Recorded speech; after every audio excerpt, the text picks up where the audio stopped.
बहुत सारे जो सोशल ऑर्गेनाइजेशन थे उनको इन्होंने डीलिस्ट कर दिया, डी रजिस्टर कर दिया। इन्होंने सबसे पहले जितना एफसीआर था, फॉरेन फंडिंग था, चाहे जो ऑर्गेनाइजेशन था, specially Christians and Muslims organisations, उस पर इन्होंने कंट्रोल कर दिया। वो लोग तंजीम एफसीआर खास तौर से फॉरेन फंड्स में डिपेंडेंट है, वो लोग बेशक डरे हुए हैं कि तुमने जरा सा भी कुछ किया तो तेरे खिलाफ तू अंदर।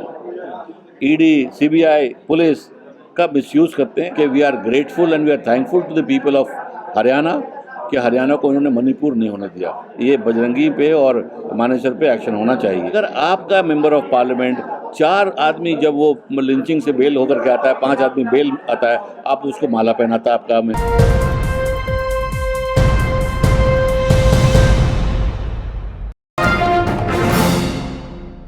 इस वक्त मैं मौजूद हूँ ऑल इंडिया मुस्लिम मजलिस मशावरत के दफ्तर में। हमारे साथ मौजूद हैं इस ऑर्गेनाइजेशन के अध्यक्ष एडवोकेट फ़िरोज़ अहमद साहब। फ़िरोज़ साहब, आज आपने एक प्रेस कॉन्फ्रेंस बुलाई है, क्या इसका मकसद है?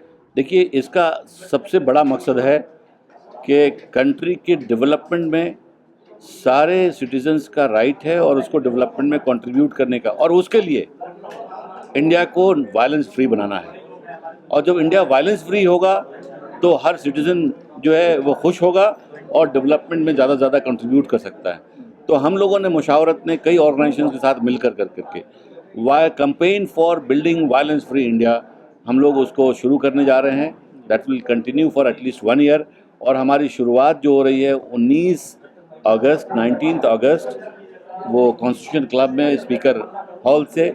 वहाँ कई ऑर्गेनाइजेशंस, मुस्लिम्स, नॉन मुस्लिम्स, दलित, है ना, वो सब ऑर्गेनाइजेशन मिलकर करके उसमें करीब 12 लोग हैं जो हम लोग वहाँ पे non violence free India campaign शुरू कर रहे हैं। और ये जितना भी आप देख रहे हैं जो प्लान्ड जो वायलेंस हो रहा है, ये कोई स्पोरेटिक वायलेंस नहीं है। अगर देखिए, ये बात मैं मानता हूँ because I am a student of sociology and I have done a lot of sociological research also. Conflict is inherent in the society. You cannot prevent and you cannot eliminate the complete conflict in the society, but you can harmonize, you can minimize the conflict.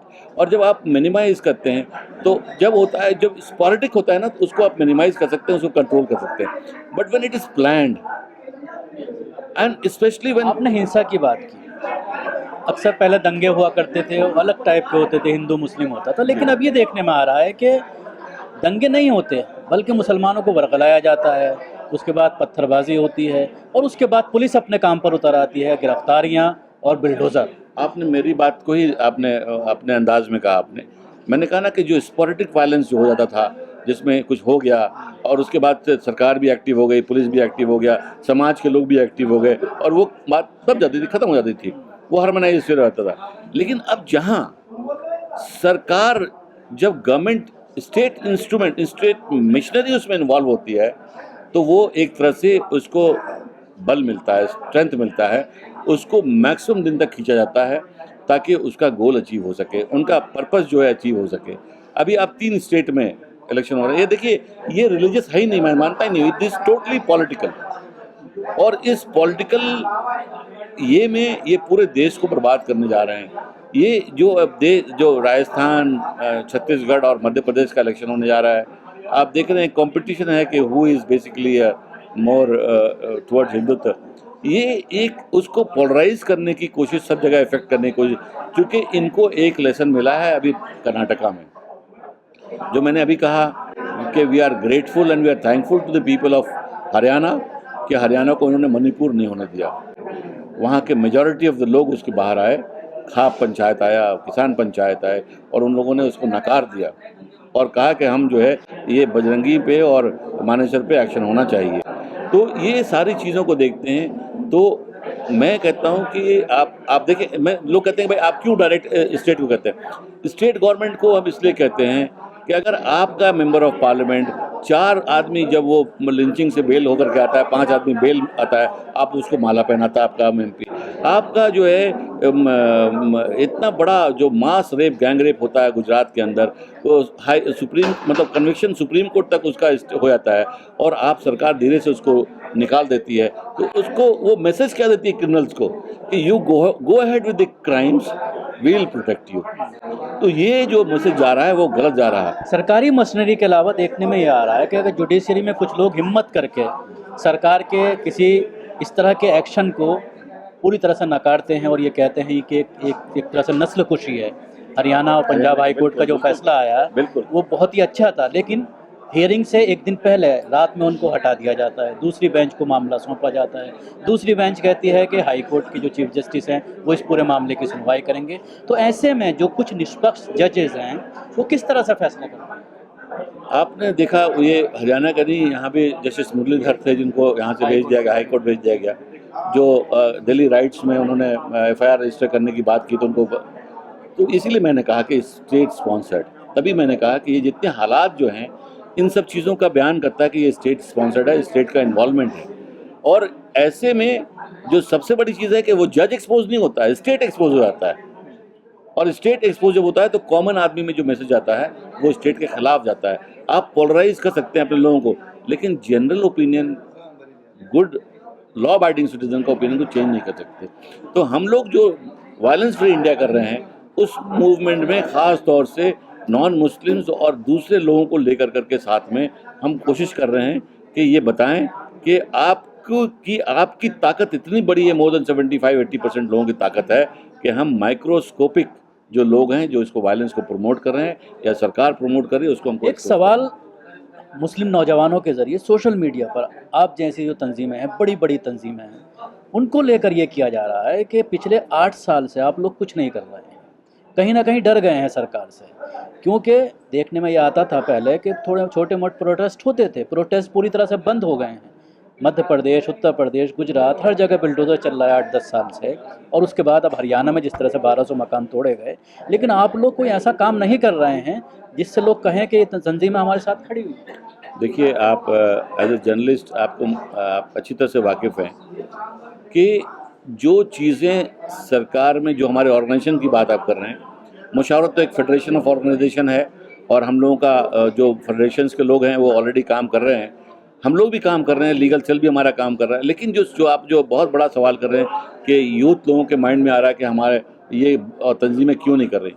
देखिए, आप जानते हैं ये सरकार ने बड़ा pre plan और फार cited के साथ अपना काम किया। इन्होंने सबसे पहले जितना एफसीआर था, फॉरेन फंडिंग था, चाहे जो ऑर्गेनाइजेशन था, specially Christians and Muslims organisations, उस पर इन्होंने कंट्रोल कर दिया। और अभी भी उनको यही कहते हैं कि तुमने जरा सा भी कुछ किया तो तेरे खिलाफ तू अंदर। ईडी, सीबीआई, पुलिस का मिसयूज़ करते हैं। तो मुझे कहीं ना कहीं लगता है कि जो ऑर्गेनाइजेशन को बाहर से फंड आती है या बाहर से आता है, उनके लोग कहीं ना कहीं डरे हुए हैं और खुल कर नहीं आते हैं। और आप बहुत बार ये भी देखेंगे कि वो जाते हैं गवर्नमेंट से मिलने, होम मिनिस्टर से रात में मिलते हैं और मिल करके बड़ी तारीफ करते हैं और नेक्स्ट डे कुछ और हैपनिंग हो जाता है। तो बड़ा लोगों को मायूसी है, बेशक मायूसी है। मैं भी कहता हूँ, मुझे भी होता है कि या तो आप बात करते हैं तो उसका रिजल्ट होना चाहिए, और नहीं तो आपको अपने लीगल राइट। सवाल यही कहा जा रहा है कि जमहूरी हक है एहतजाज करना, एहतजाज नहीं हो रहा है। मुसलमान परेशान हैं, लोग कह रहे हैं कि कोई कॉल तो करे। जिस तंजीम का आपने जिक्र किया, 1-1 लाख लोग जो है भरा करते थे कांग्रेस के ज़माने में, रैलियां हुआ करती थी आतंकवाद के खिलाफ। सिविल सोसाइटी जो है बिल्कुल न्यूट्रल हो गया है। एक तो इन्होंने फंडिंग को रोक दिया, बहुत सारे जो सोशल ऑर्गेनाइजेशन थे उनको इन्होंने डीलिस्ट कर दिया, डी रजिस्टर कर दिया है। तो उससे क्या हुआ कि एक अजीब सी फीलिंग, फियर साइकोसिस हो गया है। और मैं कहता हूँ, लेकिन आप जानते हैं इसका कि मतलब तंजीमों के पास कोई जवाब नहीं है, नहीं, डरे हुए हैं। नहीं, मैं अपना फंडिंग बचा रहे हैं, पैसा बचा रहे हैं। इसका मतलब तो यही हुआ कि डर गए हैं। जो तंजीम, मैंने कहा जो लोग तंजीम एफसीआर खास तौर से फॉरेन फंड्स में डिपेंडेंट है, वो लोग बेशक डरे हुए हैं। मैं खुल कर कहता हूँ कि वो लोग डरे हुए हैं और कई लोगों ने इस बात को कहा है। और मैं ये कहता हूँ कि जो तंजीम है, इसीलिए मैंने कहा कि जिनको एफसीआर नहीं है, जो फॉरेन फंड्स है, हम लोगों ने कोई हमारा उससे कोई मतलब नहीं है। हम लोगों ने इसीलिए वायलेंस फ्री इंडिया कैंपेन को लीड कर रहे हैं, शुरू कर रहे हैं। 19 अगस्त को कॉन्स्टिट्यूशन क्लब में स्पीकर हॉल से हमारा लॉन्च हो रहा है। उसमें सारे ऑर्गेनाइजेशंस होंगे, वो होंगे, और हम लोग उस पर रैली, प्रोसेशन जो भी होगा, will organise it, but we are launching on 19 August. आपके जरिए प्लान किया जा रहा है कुछ सड़कों पर उतरा जाए? बिल्कुल करेंगे, और हम लोग उस लड़ाई को लड़ेंगे। सड़कों पर लड़ना पड़े, चाहे धरना प्रदर्शन से लड़ना पड़ेगा, वो हम लोग करेंगे। शुक्रिया फिरोज साहब हमसे बात करने के लिए। जिस तरह से मजलिस मशावरत के अध्यक्ष हमारे साथ थे, वो बात कर रहे थे, जैसा कि मैंने सवाल किया कि क्यों मुस्लिम ऑर्गेनाइजेशन घरों में बैठी हुई हैं, सड़कों पर क्यों नहीं उतर रही हैं, प्रोटेस्ट क्यों नहीं किया जा रहा है, तो उनका ये कहना है कि हम लोग तमाम तंजीमों के साथ मिलकर के इस तरह की प्लानिंग कर रहे हैं, एक स्ट्रेटजी बना रहे हैं ताकि फिर आगे उस पर अमल किया जा सके। दिल्ली से कैमरा पर्सन फैजी के साथ न्यूज़ मैक्स के लिए शकील अहमद।